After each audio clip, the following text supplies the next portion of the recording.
Tong, Jack Cafferty, Jerry Gerard with sports, and Bob Harris with the weather. The Emmy Award-winning Channel 11 News at 10. Good evening. Joey Buttafuoco has been ordered to turn himself in tomorrow to Nassau County Police. A grand jury has been investigating Buttafuoco for the statutory rape of Amy Fisher, who shot his wife Mary Jo last year. Our Long Island correspondent Drew Scott, who's been following this case from the beginning, is standing by live right now with a report on what he's learned about the grand jury's decision. Drew? Kaity and Jack all quiet over at the Buttafuoco home here in Massapequa, Long Island. And Joey Buttafuoco has maintained all along that all he ever did was eat pizza with Amy Fisher and fix her car. Well, tonight, sources tell Channel 11 News that a grand jury has handed up a sealed multi-count indictment against him for statutory rape. All day long, Joey paced up and down nervously on the sidewalk in front of his family-owned auto body and repair shop. Sources say the word came at 4:45 from the DA's office to his attorney that the indictment was for statutory rape, sodomy, and endangering the welfare of a minor. Each count carries a sentence, if convicted, of 1 1/3 to 4 years in jail. Joey and his father declined to make any comment as they left the shop this evening. The attorneys in this teen attraction shooting case have been issued gag orders by a judge, so no one is allowed to make any public or media statements until Monday. But in court late last year, when she was sentenced to prison for shooting Mary Jo Buttafuoco, Amy Fisher claimed she fired the near-fatal shot at the urging of her alleged lover, Joey Buttafuoco. It's also the truth. I had an affair with a married man. And it's also the truth that Joey knew of my intentions towards his wife, and he encouraged me. Well, our sources tell us that there were 4 or 5 lovemaking sessions between Amy and Joey before she turned 17. That's the legal age of consent here in New York State. This is Joey's last night of freedom in his home before he surrenders to Nassau County Police Headquarters tomorrow morning at 9:30. There he'll be fingerprinted and photographed, then taken across the street to criminal court where he will be arraigned. His lawyer has already said before the gag order was imposed that he'll hold his head up high and he will enter a plea of not guilty. Then it's a wait and see for what could be Long Island's most sensational love triangle trial ever. Reporting live from Massapequa, Long Island, Drew Scott. Back to you, Kaity and Jack in the studio. Drew, thanks very much. Elsewhere, police say a 10-month-old baby died while in the care of a babysitter in Westchester County. And tonight, the babysitter is charged with murder. Barry Cunningham reports. 25-year-old babysitter Anne Franklin is charged with the death of a 10-month-old infant, Kieran Dunn, who died of multiple head injuries suffered while Miss Franklin was babysitting for him on February 25th. The baby died at Westchester Medical Center 1 week later. Police say it happened in this exclusive Rye, New York house where the baby's parents, Margaret and David Dunn, were living temporarily with the baby's grandmother, Margaret Dunn. This is a very difficult time for our family, and basically we just want to try and comfort our children. Anne Franklin told detectives that she was changing the baby's diapers at about 4:50 in the afternoon when little Kieran started crying. She says she put the baby down on the floor in a sitting position and he suddenly fell limp, eyes rolling. She says she panicked, tried to call the doctor, but the line was busy. She then called her father, who called the police. At first, the babysitter said she couldn't explain multiple bruises to the baby's head. Later on, she told detectives she remembered 2 to 3 weeks earlier, little Kieran had bumped his head on a toy in his crib. Detective, are the injuries that you saw on the baby consistent with a child falling on a toy in a crib? I would say no. They're a lot more severe than a fall on a child onto a toy. Rye Police Detective Patrick Spacavento says the baby was in excellent health until that day. Her story is unbelievable. She was the only one there. She had the opportunity to commit this crime. There was no other person there. Although the babysitter was arrested at her boyfriend's apartment in Manhattan, she normally lived at home with her parents in this suburban house. The suspect's parents were not answering the doorbell today. Franklin was hired last year through an ad in the Irish Echo when the baby's parents lived in this apartment complex in Rye.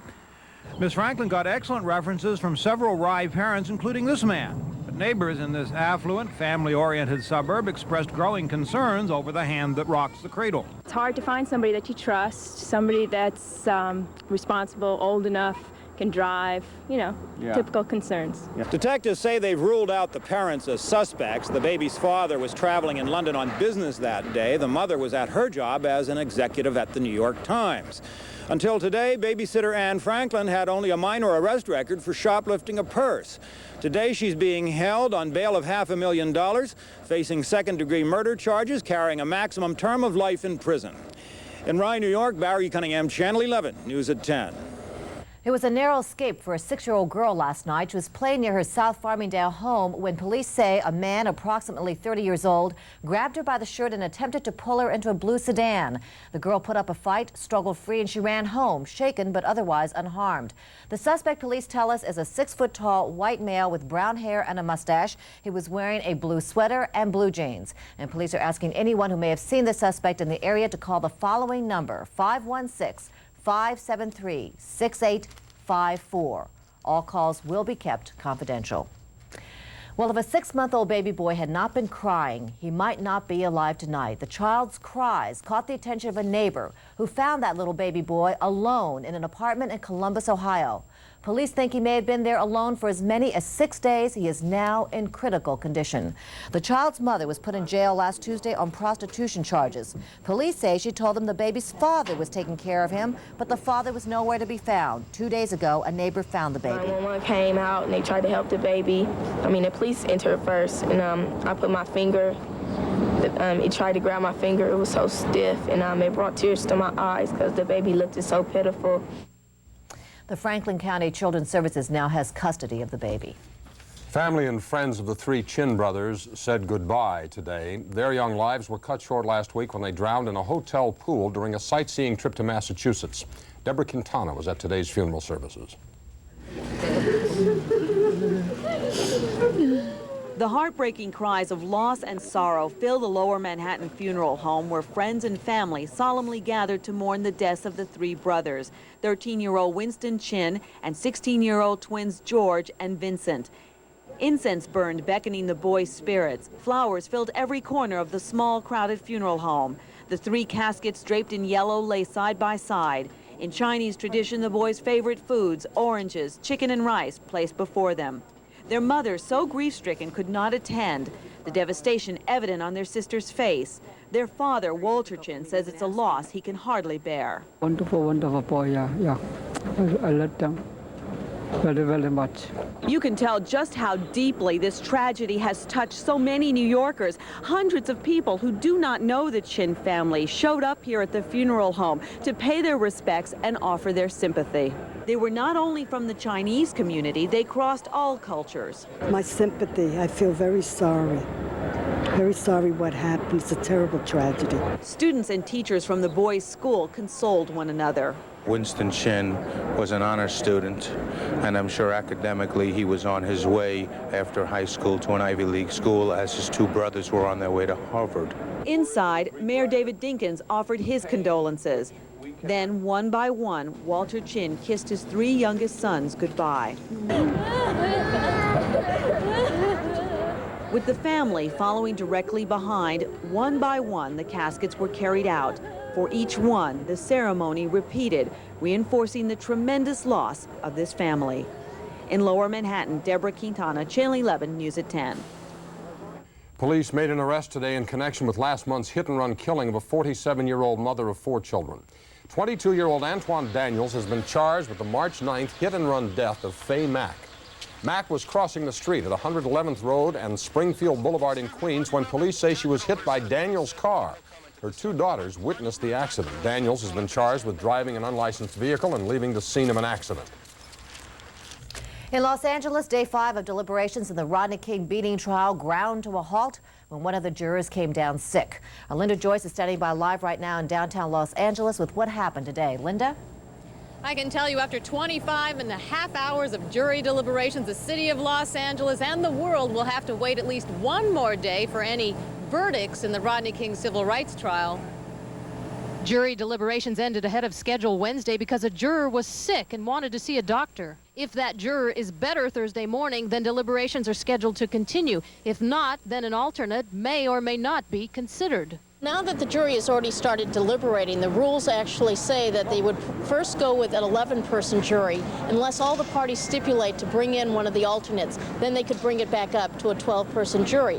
The fifth day of jury deliberations began on a lighter note for some. Defense attorney Ira Salzman and his client, Sergeant Stacy Kuhn, wore Groucho Marx glasses on their drive past photographers Wednesday morning. Defendant Lawrence Powell arrived without a disguise as this case continues. Jurors must decide whether the officers used excessive force when beating Rodney King, and if they determine that, then they must decide if the beating was intentional. Defense attorney Harlan Braun says it will be difficult.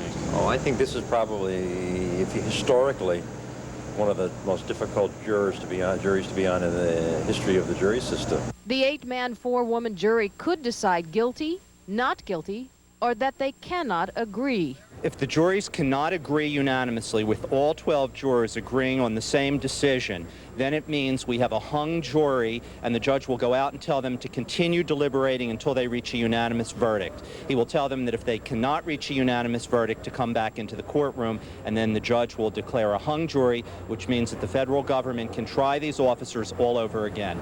If an alternate is needed, there are 3 that sat through the entire trial. The judge would choose one of them, and then deliberations would continue. Reporting live in Los Angeles, I'm Linda Joyce. Back to New York.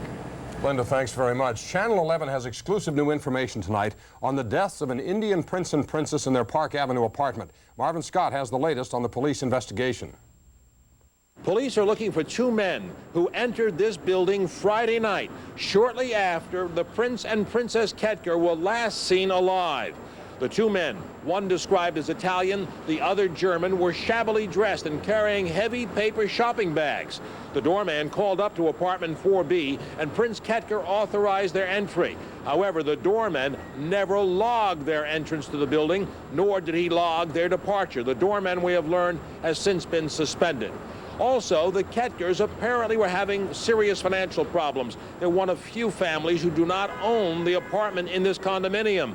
And in the lobby last week, they were heard quarreling over financial matters. And the princess saying to the prince, "Don't worry, we'll manage," and then question whether they should be airing their dirty laundry the way they were. Also, police are still not certain whether this was a double homicide or a murder-suicide. They're looking into many factors here, and they're awaiting the final results of the autopsy from the medical examiner's office. That's now expected on Friday. They're also looking into a medical background of the princess, where she was educated in Brazil. Many questions still unanswered, including the questions of the prince's private social life. One friend said his hobby was making love to women. Police are trying to check many of those social contacts. Many unanswered questions tonight to exactly how Prince and Princess Kettker met their death. On Park Avenue and 60th Street, this is Marvin Scott for the Channel 11 News at 10. Coming up tonight on the News at 10, we'll tell you about Hillary Clinton's plan to sock Americans with higher taxes to pay for an overhaul of the nation's health care system. And New Yorkers may soon be able to play Let's Make a Deal with city tow truck drivers. The prison siege in Ohio intensifies tonight with threats to kill a hostage, and we'll show you a dramatic helicopter crash outside prison grounds. And Frank Sinatra has always denied it, but court testimony is shedding new light on his alleged ties to organized crime. We'll have a special report.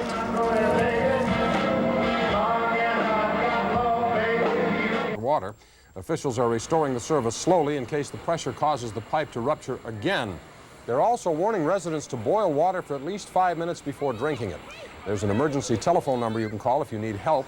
The number is area code 201-858-6038. Kaity? It was public health that brought out protesters in Midtown Manhattan who want a national health insurance plan.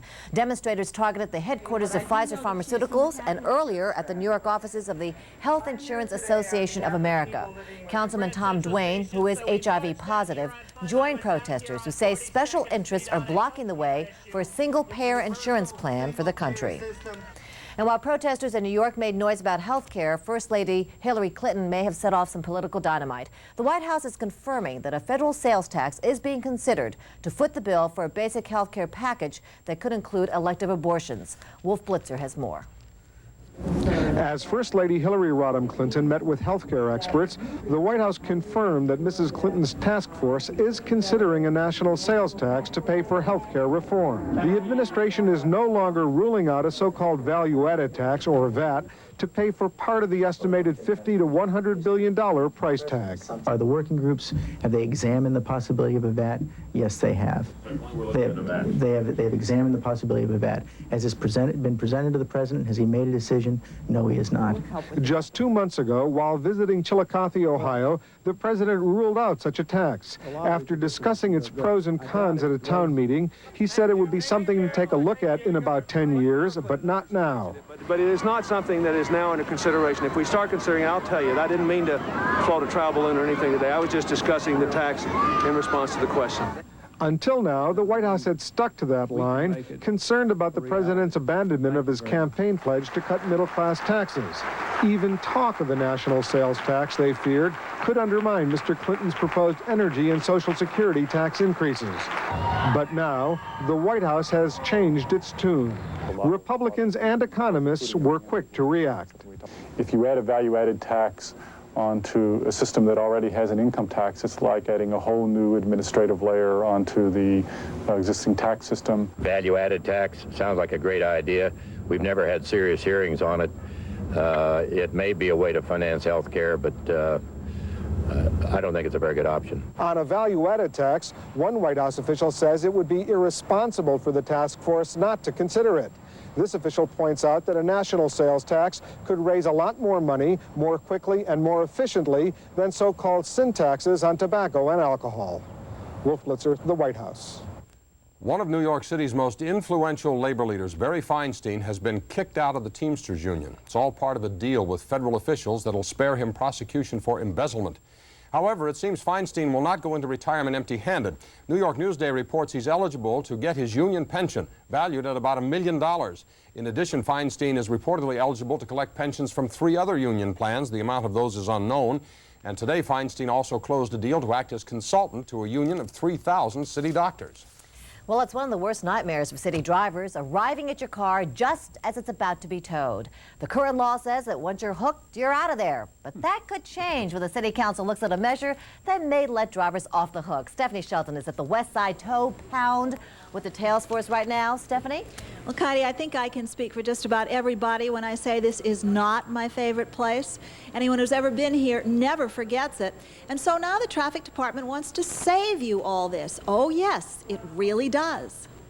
I went up to visit someone, and when I came down, they had my car hooked up and they were towing it away. If the traffic department gets its way, that won't happen anymore. If you catch a tow truck operator hooking you up and you have no other outstanding tickets, the operator will let you off the hook, literally.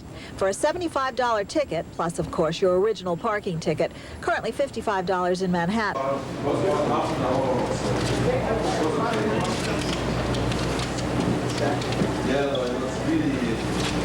That's still a lot cheaper than the $150 it costs to get your car out of the pound, not to mention the wear and tear on your psyche. The 2 gentlemen stood there and fought with me and wouldn't take it off. And I think that because I'm as large as I am, they were intimidated by me and became rather hostile. We towed about 100,000 vehicles last year. There were 491 so-called jumpers. That's when people go running to their cars and physically hinder the tow, either by jumping on the hood or jumping into the car. That was part of our consideration. Well, I feel like if we could let the car off the hook right there and then, it's going to cut down the confrontations between the motorist and the tow truck driver. But why would the city, which keeps saying how broke it is, be willing to lose about $37,000 a year in tow revenues? Would you believe a city agency is saying money isn't everything? It's really not an issue of money. It's an issue of common sense.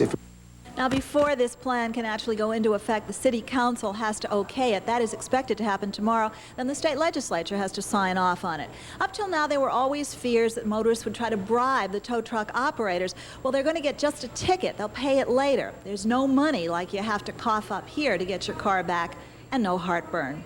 Live at the Tow Pound, Stephanie Shelton, Channel 11 News at 10. Back to you, Kaity and Jack. Stephanie, it looks very quiet there tonight.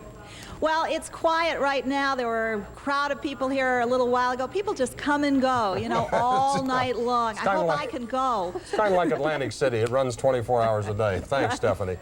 Elsewhere, prison officials sent food and water into inmates who are holding 8 hostages at the Southern Ohio Correctional Facility, but the siege there goes on. Ohio's governor has ordered 500 combat-ready National Guardsmen to take up positions outside the maximum security prison. Inmates unfurled a banner today threatening to kill one of the 8 prison guards being held hostage since the takeover began on Sunday. Overnight, a state police helicopter crash-landed near the prison during a routine surveillance flight. 2 people aboard the chopper were injured. The crash is being blamed on a mechanical failure. There were some very scary moments for passengers aboard an American Airlines DC-10 when the plane's landing gear caught fire as it touched down at Dallas-Fort Worth Airport.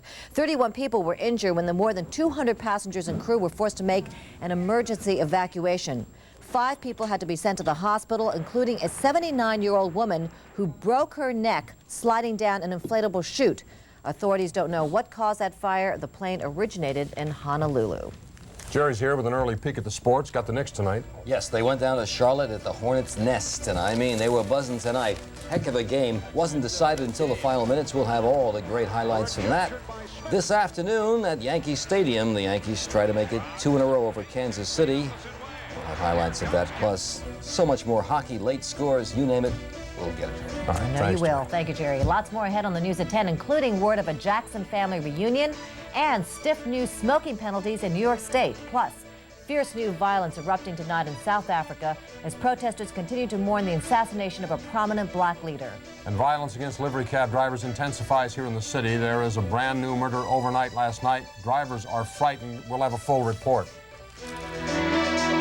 Sometimes violent protests erupted all over the nation. Mike Hanna has the latest.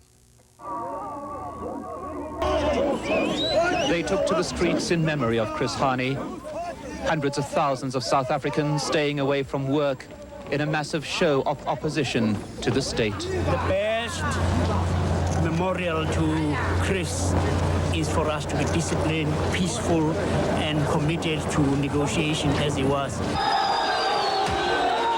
But among the marchers were those not committed to peace. Shops in downtown Cape Town became the target of looters, and hopes of a dignified day of commemoration disappeared in volleys of police fire. In Soweto, Nelson Mandela still called for calm, but the crowd reacted angrily when he pressed for continued talks with President de Klerk's ruling National Party. I don't like the National Party, but I am prepared to work with the Klerk in order to build a new South Africa.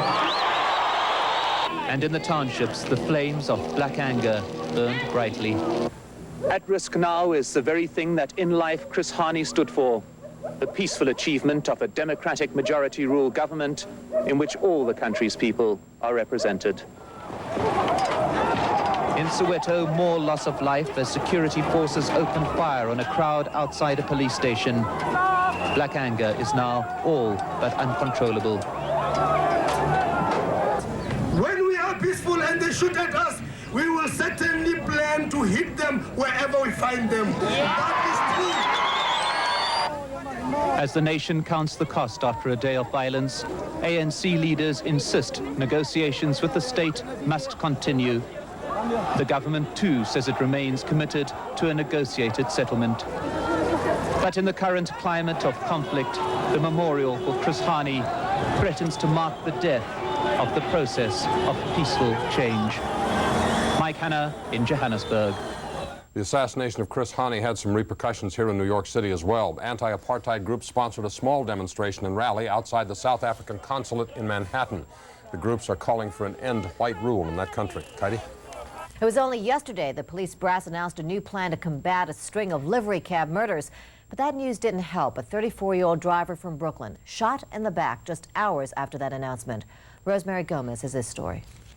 Ali Badreddin is the face behind the city's latest cabbie murder. The 34-year-old Sudanese immigrant was shot in the back driving a livery cab.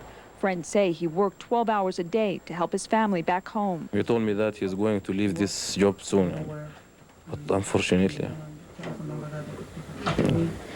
before he fulfilled his dream, he passed away.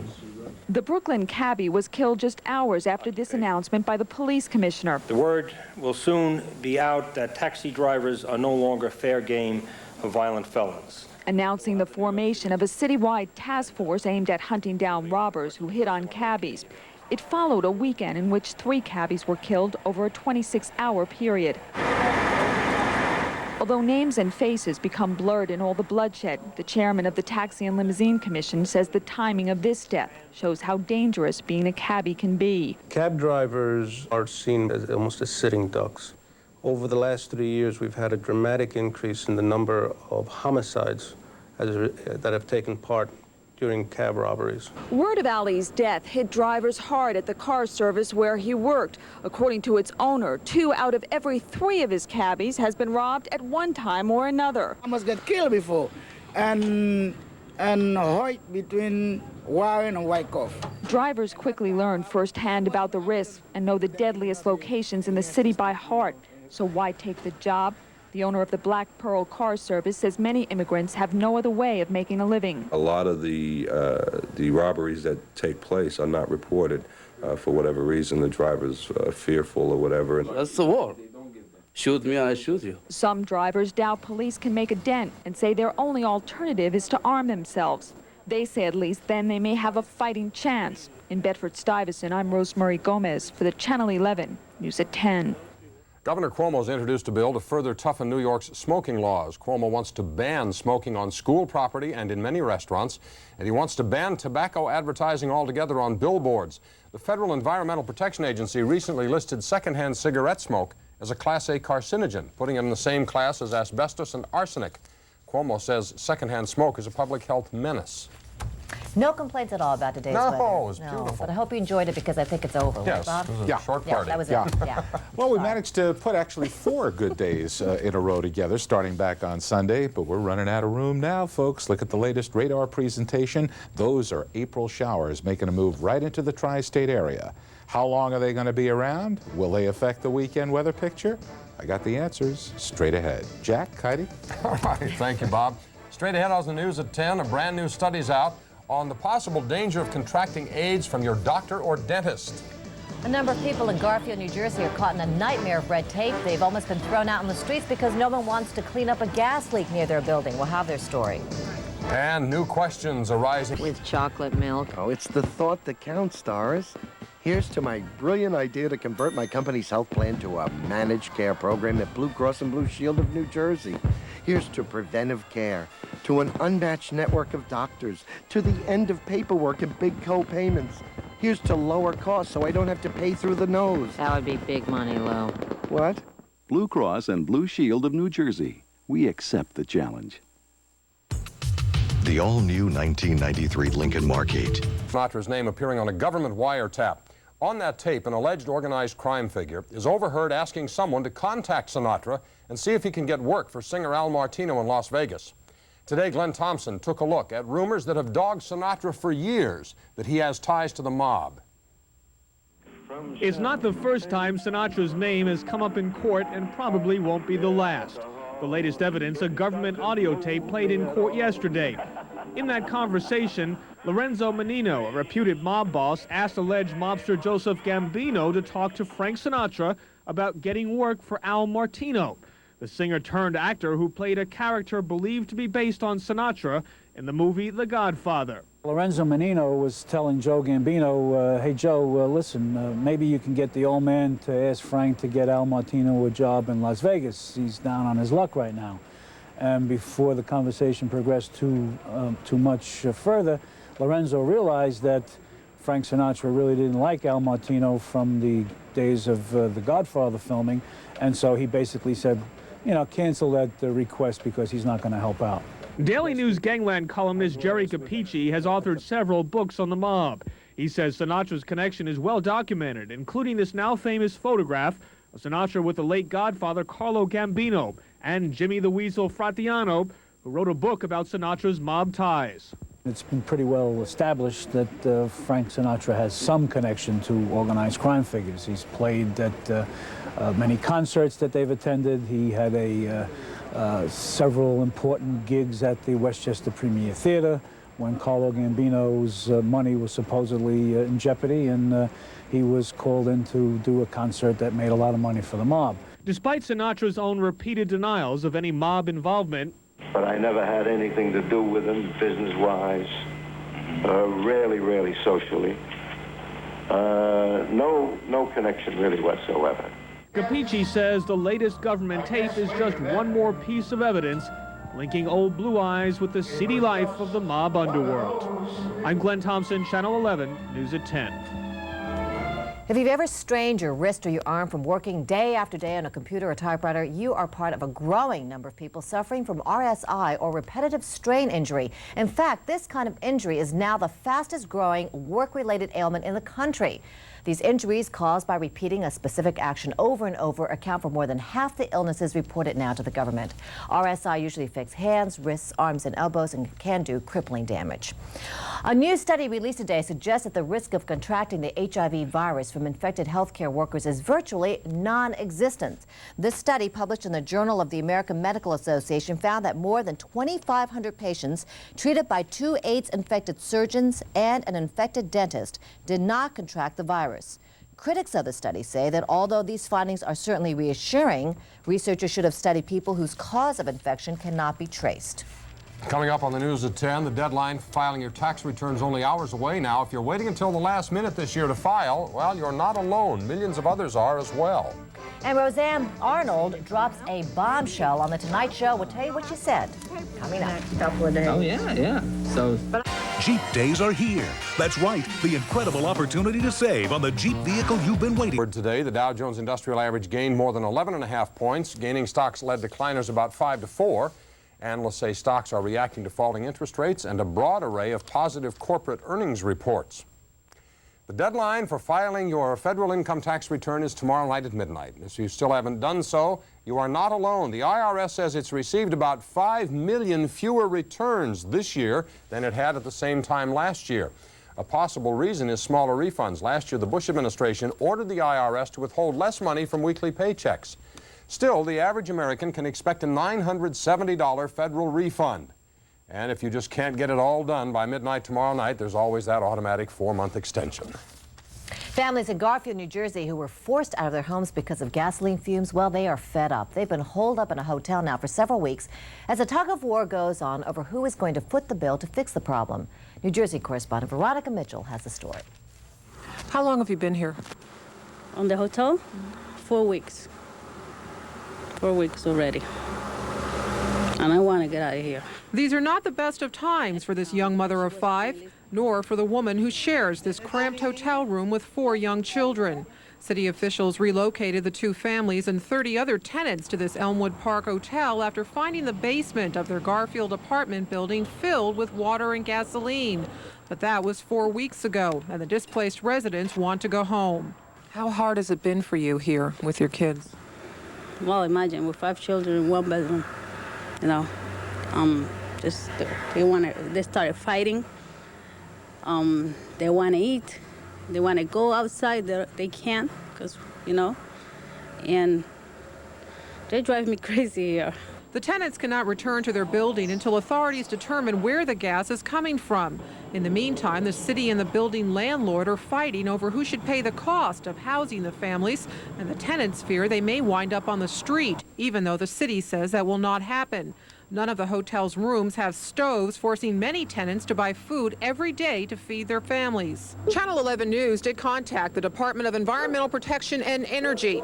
Officials refused to comment on camera about the story, but tell us this is not the first time there has been a problem with a gas leak here at this building. This is, in fact, the 3rd evacuation of this same apartment building in the last 13 years. A fuel leak in 1980 led to an explosion. Every time it starts raining, the water table goes up, and as the water table goes up, the gasoline goes up. So you wind up with gas in the cellar again. And nobody knows where it's coming from? Not as to this date, no. The city says they may allow the tenants back home if the landlord agrees to some preventative measures in the basement. But Nilda Costro says even if they are allowed back, she plans on moving. In Garfield, I'm Veronica Mitchell, Channel 11 News at 10. Sports and the weather are still ahead. And Michael Jackson may soon be burying the hatchet with some members of his family for a big concert reunion. Coming up.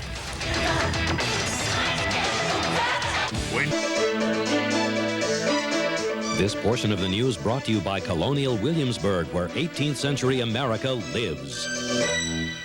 Welcome back, everybody. Nice day today indeed, but the showers are here. They've come in very quickly, and we check our readings up in the park right now. It's still fairly mild, but it's still showering. 55 degrees, the humidity at 66% or 2.44. The winds are southeast at 5 miles an hour.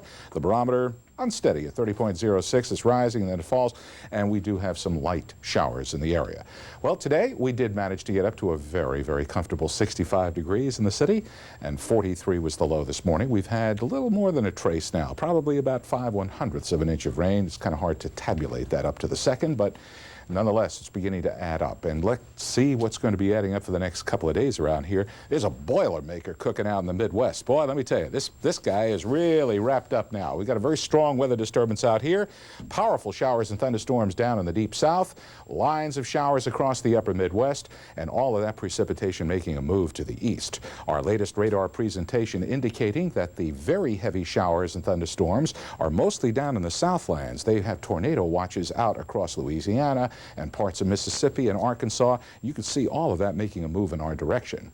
We take a close-up view of radar, and you will see that the precipitation that began forming out in Pennsylvania about 5 or 6 hours ago has made a very quick move to the east. It just sailed right in our direction, and watch it just sort of develop here. Now, this is mostly light shower activity here in our own backyard, but nonetheless, you can see all these little counties of New Jersey here getting wet this evening, and it's moving out towards the island, but that will expand overnight. We're expecting some more showers, and on Thursday and Friday, there will be quite a bit of precipitation around. Now, it's going to be on and off. It's not going to be a steady, heavy rain. Tomorrow, as this cool high moves by to the north and warm air overrides, watch this warm front come up and run right over our area. That will produce scattered showers tomorrow. Then we've got a cold front to come through on Friday. When that baby comes through, there'll be showers and some thunderstorms. But the good news, as I told you last night, this low-pressure storm system is going to keep moving, and as a result, we expect clearing in time for the weekend. We may actually get a dry weekend. The whole weekend may actually be dry for a change. But tomorrow, scattered showers in the eastern part of the nation except for sunny southern Florida. It'll be showery, sort of leftover showers in the Midwest, fair weather in the Rockies, and nice out on the West Coast tomorrow. Closer to home, our forecast says take along an umbrella because there will be scattered showers, some in the morning and then some again in the late afternoon and evening. Mild again, upper 50s to low 60s. The 5-day forecast shows the precipitation potential here for the next 36 to 48 hours. There we are, showers Thursday, some thunderstorm activity Friday, but, dear friends, clearing for the weekend. The sun will come out on Saturday, 60. That's it. You see, that cools down, but sunshine on Sunday and Monday as well. A nice weekend. Yes. It's a shock. We'll have to tape it. Handle this. Thanks, Bob. Okay. Thank you, Bob. Well, Roseanne Arnold, she's ruffling feathers once again. This time among network honchos. Arnold told Jay Leno she hasn't officially announced this yet, but she does plan to take her sitcom Roseanne off ABC, the network that put her on the map. She says her husband Tom Arnold's program, The Jackie Thomas Show, may leave ABC first, and then she may follow. You are? Yeah. Wow. Me and my husband. Are you getting the 12:30 spot too? This is unbelievable. Man. Are you going to see? Me and my show and my, well, I can't go for a year or so, but my husband's show, yeah, moving to CBS and or NBC. You know. Oh, you might come here? We might come over here. We have an empty studio. Roseanne is currently the second highest rated show. Her husband's show is in the top 20. I wonder if she's considered the home shopping network as a possible I like those shoes. outlet. Yeah, lovely. Nice boots. I had some of those in basic training. Jerry's along with sports when we come back. I will tell you about that big Jackson family reunion in the works. Stay with us.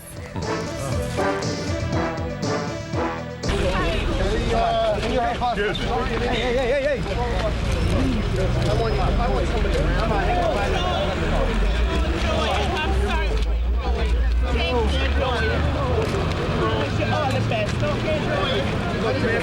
Stop getting in my frame.